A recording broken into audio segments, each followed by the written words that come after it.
Guys, कैसे हैं आप सभी लोग। हम बैक टू बैक आ रहे हैं साइंस के अपनी सीरीज के साथ। तो पार्ट 1 में हमने करा था क्लास 10 का how to organic reproduce asexual reproduction पे मेनली हमने ध्यान दिया था। तो आज हम ध्यान देंगे सेक्सुअल रिप्रोडक्शन पे, बट इसमें फ्लावर्स के बारे में हम ज़्यादा मेनली पढ़ेंगे। ठीक है, तो सेक्सुअल में तो मैंने आपको बताया था कि सिंगल ऑर्गेनिज्म के थ्रू क्रिएशन होती है, लेकिन सेक्सुअल रिप्रोडक्शन में क्या होता है, दो इंडिविजुअल के थ्रू क्रिएशन होनी होती है। ठीक है, तो दो इंडिविजुअल जरूरी चाहिए। ठीक है, तो डीएनए कॉपिंग होती है उसमें। अब डीएनए के बारे में आपने क्लास 9 में पढ़ा होगा। तो डीएनए के फुल फॉर्म डीऑक्सीरिबोन्यूक्लिक एसिड। ठीक है, इसमें क्या होता है, इंपॉर्टेंट इन्फॉर्मेशन होती है कि प्रोटीन बनना कैसे, प्रोटीन इन द सेंस जो ऑफस्प्रिंग बनने वाला है उसकी इन्फॉर्मेशन होती है। अगर क्या होता है, इन्फॉर्मेशन चेंज होती है ना, तो प्रोटीन का जो डिजाइन है वो भी चेंज होता है, और कभी कभी बहुत ही ज्यादा चेंज हो जाता है। ठीक है, तो डीएनए लिया जाता है पेरेंटल ऑर्गन से, मेल फीमेल से। ठीक है, डीएनए कॉपिंग होता है। ठीक है, तो डीएनए कॉपिंग होता है तो एकदम से बिल्कुल एग्जैक्ट कॉपी नहीं हो पाता। मतलब ऐसा तुम कहो कि जैसे डीएनए एग्जैक्ट दिया वैसे ही फोटोकॉपी हो जाए, ऐसा कुछ नहीं होता। ठीक है, वेरिएशंस आती हैं, बदलाव आते हैं, थोड़े चेंजेस आते हैं। ठीक है, अब वेरिएशन का इन द सेंस आप देखोगे कि ऐसा तो नहीं है कि आप बिल्कुल अपने मदर फादर के एग्जैक्ट कॉपी हो, जैसे आपके पापा दिखते हैं एग्जैक्ट आप ही वैसे दिखते हो। थोड़ी क्रिएशन आती है, थोड़ी बहुत जीन्स देखो। ये जो चैप्टर, ये इस चैप्टर जीन्स वगैरह के बारे में हम चैप्टर 9 में थोड़ा ध्यान से पढ़ेंगे, लेकिन थोड़ा सा इंट्रोडक्शन दे देते हैं। जीन्स वगैरह में थोड़ा मतलब आता है चेंजेस की, भाई इसकी आंखें मिलती है, इसकी आईब्रो ये सब इसका इससे मिलता है। तो वो होता है बिल्कुल। तो वे वेरिएशंस आती हैं फेस में, थोड़ा फेस ऐसा नहीं फेस डिजाइन एग्जैक्ट वैसा ही आपके पेरेंट्स के थ्रू, जैसे पेरेंट्स का है वैसे आपका है। ठीक है, ऐसा तो कुछ नहीं है ना। ठीक है, तो वेरिएशंस आती है। अब हमने वेरिएशन की बहुत ही ज्यादा इंपॉर्टेंस है। ठीक है, अब हम सपोज करो एग्जांपल लेते हैं, कोई ऑर्गेनिज्म है, ए ऑर्गेनिज्म। ठीक है, तो वो रिप्रोडक्शन करता है अपने साथ वालों के साथ। ठीक है, जो उसके मतलब है मतलब किसी और कम्युनिटी के किसी और टाइप के कम्युनिटी या किसी और टाइप के ऑर्गेनिज्म के साथ कभी नहीं किया। ठीक है, तो वैसी ऑफ स्प्रिंग प्रोड्यूस होते हैं। ठीक है, अब क्या है, उनको क्लिमेटिक कंडीशन की क्या आदत है, उनको ठंडे क्लिमेटिक कंडीशन की आदत है ना। अब क्या हुआ, बाय द चांस कोई दूसरी कम्युनिटी का ऑर्गेनिज्म आया, ऑर्गेनिज्म बी, और ऑर्गेनिज्म ए ने रिप्रोडक्शन करा, ऑफ स्प्रिंग पैदा हुआ ऑर्गेनिज्म सी। ठीक है, अब उसमें वेरिएशन आई होगी डीएनए कॉपिंग में। तो डीएनए कॉपिंग में फिर क्या होगा, उसमें सपोज करो उनको वो ठंडे क्लिमेटिक में रह सकते थे, और ठंडे के साथ जो है गर्म क्लिमेटिक कंडीशन में भी रह सकता है। अब क्या होगा, कभी ऐसा हो उस जगह पे जहां पे वो ऑर्गेनिज्म रह रहे हैं कि वो वहां का टेम्परेचर ठंडा एकदम से ना गर्म में कन्वर्ट हो जाए, तो क्या होगा, बाकी के जो हो गए ऑर्गेनिज्म मर जाएंगे, ऑर्गेनिज्म सी बचेगा। तो ये होता है वेरिएशन की इंपॉर्टेंस। ठीक है, ऑर्गेनिज्म सी बचा तो क्या हुआ, वो स्पीशीज खत्म नहीं हुई पूरी, वो स्पीशीज खत्म नहीं हुई, अभी भी है, वो अभी भी एग्जिस्ट करती है पूरी तरीके से, उसको नामो निशान खत्म नहीं हुआ। तो ये हमारा फायदा है वेरिएशन का। ठीक है, अब वेरिएशन जो है कि इंडिविजुअल के लिए अच्छी नहीं है। मतलब एक, अब देखो सारे तो मर गए ना, बस एक ऑर्गेनिक सी बचा है, इन द सेंस उनकी स्पीशीज बची है, स्पीशीज कभी उनकी खत्म नहीं हुई है। ठीक है, तो पूरी स्पीशीज के लिए अच्छी है, एक ऑर्गेनिज्म के लिए ये मतलब इतना फायदेमंद नहीं है, एक स्पीशीज के लिए बहुत अच्छी है कि उसका एग्जिस्टेंस रहता है। ठीक है, तो ये हमारा हो गया।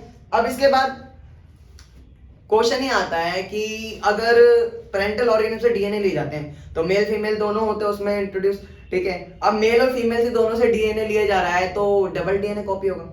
अब डबल डीएनए कॉपी होगा तो ऑफ स्प्रिंग तो अलाइव ही नहीं कर पाएगा, एग्जिस्ट नहीं कर पाएगा, मर जाएगा। कैसे वो इतना हो पाएगा। ठीक है, तो डीएनए तो एक ही होता है ना, डीएनए दो टाइप के अगर बॉडी के अंदर एंटर हो गए तो कैसे कोई लिविंग ऑर्गेनिज्म एग्जिस्ट हो पाएगा।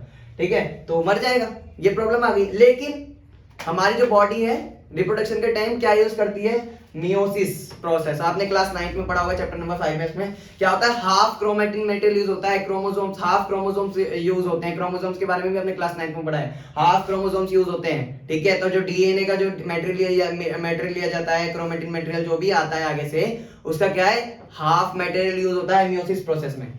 ठीक है, तो ये प्रॉब्लम यहाँ सॉर्ट आउट हो जाती है। अब बात करते हैं हम, आपकी बुक में एक टर्म दे रखे जर्म सेल्स। ठीक है, जर्म सेल्स क्या होते हैं, रिप्रोडक्टिव सेल्स, जो रिप्रोडक्शन को, जिनका काम रिप्रोडक्शन का होता है। आपने पढ़ा होगा ना, कुछ सेल्स होते हैं मल्टी सेलुलर ऑर्गेनिज्म में, और वो थोड़ा थोड़ा अपना स्पेशलाइज्ड काम कर लेते हैं, कोई कुछ काम कर लेता है, कोई कुछ काम कर लेता है। ठीक है, वैसे ही जर्म सेल्स होते हैं, दो तरीके के होते हैं, स्पर्म्स और एग्स। ठीक है, तो रिप्रोडक्टिव सेल होते हैं, स्पर्म्स होते हैं मेल के अंदर। देखो फिगर शो हो रही होगी आपके स्क्रीन पे। ठीक है, तो अब हम इनके बीच में जो है डिफरेंशिएट करने जा रहे हैं। ठीक है, स्पर्म्स क्या होते हैं, मोटाइल होते हैं। मोटाइल मतलब ये ट्रेवल कर सकते हैं, आगे आगे जा सकते हैं। ठीक है, और इतनी ज्यादा हैवी बॉडी डिजाइन नहीं होता है इनका, ठीक है। आप बॉडी डिजाइन का देख सकते हैं स्क्रीन पे, ठीक है। इतना ज्यादा हैवी बॉडी डिजाइन नहीं होता, ये मोटाइल होते हैं, छोटी बॉडी, मतलब इनका जो डिजाइन होता है छोटा रहता है। एक्स के बारे में बात करें, देखो बॉडी के साथ साथ है ना स्पेशलाइजेशन बढ़ती है ना, बॉडी का काम देखा जाता है, ठीक है। अब वो मैं आगे आपको बताऊंगा ये फैक्ट मैं कहाँ लगा रहा हूँ, ठीक है।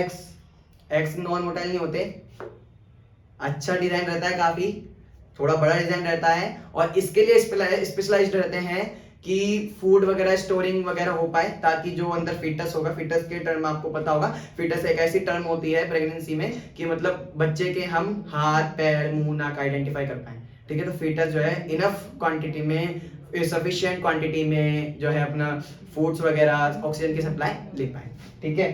तो बॉडी डिजाइन के लिए आप देखो बॉडी का फीमेल बॉडी का कितना इंपॉर्टेंट काम रहता है। मेल बॉडी का रिप्रोडक्शन में कोई काम इतना नहीं रहता, ठीक है। फीमेल बॉडी का बहुत ज्यादा काम रहता है, ठीक है, क्योंकि उसके अंदर ही जो है ऑफ स्प्रिंग 9th मंथ के अंदर ह्यूमन का प्रेगनेंसी का ये पीरियड कि 9th मंथ के अंदर अंदर वो ग्रो करता है, ठीक है। तो इसी वजह से ना ये फर्क आता है स्पर्म और एग्स में। तो मैंने आपको बताया था आज हम पढ़ने वाले सेक्सुअल रिप्रोडक्शन इन फ्लावर्स। तो आज हम मेनली फ्लावर्स की बात करेंगे, हम नेक्स्ट पार्ट में हम ह्यूमंस के बारे में पढ़ेंगे, ठीक है। तो एंजियोस्पर्म्स, अब ये टर्म भी आपने 9th में पढ़ी, आपने सब 9th में पढ़ा है, बस रिवीजन की जरूरत है, ठीक है। तो एंजियोस्पर्म्स क्या होते हैं? फ्लावरिंग प्लांट, एक वर्ड में मतलब दो वर्ड में पर समझे तो फ्लावरिंग प्लांट, ऐसे प्लांट जो फ्लावर प्रोड्यूस कर रहे हो, ठीक है। अब एंजियोस्पर्म्स में दो टाइप आती हैं, कौन कौन सी? यूनिसेक्सुअल और बाइसेक्सुअल। ये जो टाइप के बेसिस हमने लिया है, ये लिया है कि रिप्रोडक्टिव पार्ट कौन सा है, कितना है, ठीक है। क्योंकि कभी कभी फ्लावर्स के साथ ऐसी कंडीशन में ऐसा होता है कि मेल और फीमेल दोनों पार्ट फ्लावर्स के अंदर होते हैं, और कभी कभी कोई एक होता है, ठीक है। मेल क्या होता है, फीमेल होता है। यूनिसेक्सुअल आप नाम से समझ रहे हो, यूनि मतलब वन, ठीक है। तो यूनिसेक्सुअल मतलब कोई एक पार्ट होगा, ठीक है, कोई एक पार्ट होगा। रिप्रोडक्टिव पार्ट जो भी होगा मैं आपको आगे इंट्रोड्यूस करवाऊंगा कौन कौन से रिप्रोडक्टिव पार्ट होते हैं, कोई एक पार्ट होगा फ्लावर के अंदर, यूनिसेक्सुअल प्लांट हम उसे कहेंगे, ठीक है। फॉर एग्जांपल हम ले सकते हैं पपाया, ठीक है। इसके बाद बाइसेक्सुअल क्या होता है? दोनों पार्ट होंगे उसके पास, मेल फीमेल दोनों, ठीक है। तो बाइसेक्सुअल में हम एग्जांपल ले सकते हैं मस्टर्ड का, हिबिस्कस का, ऐसे आपके बुक में एग्जांपल दे रखे हैं, ठीक है। तो मैंने अभी आपको बताया कि मैं इंट्रोड्यूस करवाऊंगा, तो ये फ्लावर्स के 4 पार्ट्स मेन रहते हैं, है ना। Stamen, pistil, petals, sepals. Stamen होता है मेल रिप्रोडक्टिव पार्ट और पिस्टिल होता है फीमेल रिप्रोडक्टिव पार्ट, ठीक है। तो जिसके पास स्टैमन पिस्टिल दोनों होंगे वो क्या होएगा? बाइसेक्सुअल, ठीक है। इनमें जिसके कोई एक होएगा वो क्या होगा? यूनिसेक्सुअल, है ना। पेटल्स क्या होते हैं? पंखुड़ियां, जिन्हें हम हिंदी में कहते हैं, फ्लावर्स की पंखुड़ियां होती है ना, वो पेटल्स होती है। सेपल होता है नीचे बेस जो होता है ना ग्रीन कलर का, देखो आपकी फिगर शो रही होगी, इसमें आप देख सकते हो सब कुछ, है ना, ठीक है। इसके बाद अब स्टैमन पिस्टिल में भी एक पार्ट के नहीं होते, देखो स्टैमन में मेल रिप्रोडक्टिव पार्ट होता है ना, ऊपर का जो पार्ट रहता है स्टैमन का, फिगर में देखो आप, ऊपर का जो पार्ट रहता है ना स्टैमन का, वो होता है हमारा एंथर, ठीक है। और जो नीचे जो ट्यूब निकल रही है ट्यूब टाइप, उसे कहते हैं फिलामेंट, क्लियर। इसके बाद पिस्टिल के बारे में पढ़ते हैं हम। ऊपर का जो स्टिकी पार्ट रहता है उसे कहते हैं स्टिग्मा, नीचे की जो ट्यूब आ रही है उसे कहते हैं स्टाइल, ठीक है, क्लियर। और भी उसमें पार्ट है, ओव्यूल, ओवेरी, पूरा जो बीच में रहता है पिस्टिल, देखो बीच का जो पार्ट रहता है ना उसका, वो होता है स्वेलन, स्वेलो मतलब थोड़ा फूला हुआ होता है, उसे हम ओवेरी कहते हैं। ओवेरी के अंदर ओव्यूल होता है, उसका काम मैं आपको बताऊंगा। देखो हर ओव्यूल के अंदर ना एग होते हैं, ठीक है, इसमें भी वही सिस्टम है। अब इनके हम थोड़ी ग्रेन्स के, मतलब ग्रेन्स इन द सेंस हम जैसे स्पर्म और एग्स होते हैं इसमें, तो स्टेमन में क्या होता है? स्टेमन में होता है हमारा पोलन ग्रेन्स, येलो कलर के होते हैं। कभी किसी फ्लावर पे हाथ लगाना, अगर उसके अंदर स्टेमन होगा ना तो आपके हाथ में येलोइश कलर का कुछ सब्सटेंस आएगा, that is the pollen grains, ठीक है। तो स्टेमन्स के अंदर होता है पोलन ग्रेन्स, पिस्टिल के अंदर एग्स होते हैं, ठीक है। तो क्या होता है, अब कैसे मिलते हैं? देखो पॉलिनेशन कहते हैं इस प्रक्रिया को, कैसे? अब पॉलिनेशन क्या है, डेफिनेशन इसकी क्या रहेगी? यस, डेफिनेशन वही रहेगी कि पोलन ग्रेन्स जाके ट्रांसफर हुए ओवेरी पे, मतलब पिस्टल पे जाके ओवेरी तक गए नीचे स्टाइल के थ्रू, ठीक है। अब वो गए तो फर्टिलाइजेशन होगा, ऑफ कोर्स ही बात है, ठीक है। पोलन ग्रेन मिलेगा, एग मिलेगा, फर्टिलाइजेशन होगा। तो जो फर्टिलाइजेशन है ना, फर्टिलाइजेशन के टर्म को हम प्लांट्स के संदर्भ में मेनली जो है पॉलिनेशन का वर्ड यूज करते हैं, ठीक है। पॉलिनेशन भी दो टाइप की होती है, देखो सेल्फ और क्रॉस। सेल्फ पॉलिनेशन और क्रॉस पॉलिनेशन में डिस्क्रिमिनेट कर लेते हैं, क्या होता है सेल्फ पॉलिनेशन की, ठीक है। तो सेल्फ पॉलिनेशन क्या होता है? यूनिसेक्सुअल प्लांट्स में होता है ना। तो ये जब होता है जब कोई मेल या फीमेल कोई एक पार्ट हो, स्टैमन हो या फिस्टिल हो, ठीक है। तो स्टैमन ट्रांसफर करना पड़ता है, ठीक है, दूसरे की तरफ, दूसरे फ्लावर की तरफ, ठीक है। तो पोलन ग्रेन ट्रांसफर होते हैं तो एजेंट के थ्रू ट्रांसफर होते हैं, कैसे, वाटर के साथ, वाइंड, इंसेक्ट, ठीक है, ऐसे ट्रांसफर होते हैं पोलन ग्रेन्स, येलोइश कलर के ग्रेन्स होते हैं, ठीक है। तो ऐसे ट्रांसफर होंगे तो इसे हम सेल्फ नहीं सॉरी क्रॉस कहेंगे, ठीक है, क्योंकि दूसरे फ्लावर की तरफ जा रहा है तो अपनी सीमा लांग रहा है, समझ लो कि क्रॉस हो गया वो, ठीक है। तो क्रॉस इसको कहेंगे जब दूसरे फ्लावर की तरफ ही जाए, ठीक है। अब क्योंकि मैंने आपको बताया बाइसेक्सुअल भी हो सकता है, वो अपने फ्लावर अपने पिस्टिल को दे सकता है, अपनी ओवेरी को ट्रांसफर कर सकता है, फर्टिलाइजेशन तब भी हो जाएगा। लेकिन अब उसके पास है ही नहीं पिस्टिल, तो वो क्या करेगा, स्टेमन के थ्रू किसी दूसरे फ्लावर को ट्रांसफर करेगा, ठीक है। अब ट्रांसफर करेगा तो पोलन ग्रेन्स के पास जाएगा, फर्टिलाइजेशन होगा, एंड डिसल्टेशन प्रोसेस जो मैं आपको बताने जा रहा हूँ आगे वो होगी, ठीक है। तो इससे हम कहेंगे क्रॉस पॉलिनेशन, समझे, ठीक है। क्रॉस पॉलिनेशन मतलब दूसरे फ्लावर की तरफ पॉलिनेशन, दूसरे फ्लावर के साथ पॉलिनेशन हो। सेल्फ पॉलिनेशन मतलब अपने फ्लावर के साथ पॉलिनेशन हो, बस सिंपल, ठीक है। तो ये हमारा हो गया। अब क्या होता है, पॉलिनेशन के बाद क्या होगा, फर्टिलाइजेशन होगा, मतलब फर्टिलाइजेशन पॉलिनेशन की बात है, फर्टिलाइजेशन होगा, जाइगोट बनेगा। जाइगोट किसके अंदर बनेगा, ये सब काम होता है ओव्यूल के अंदर। ओव्यूल होता है ना, ओव्यूल मैंने ओव्यूल के साथ होता है, ओवेरी की पिक्चर देखिए, ठीक है।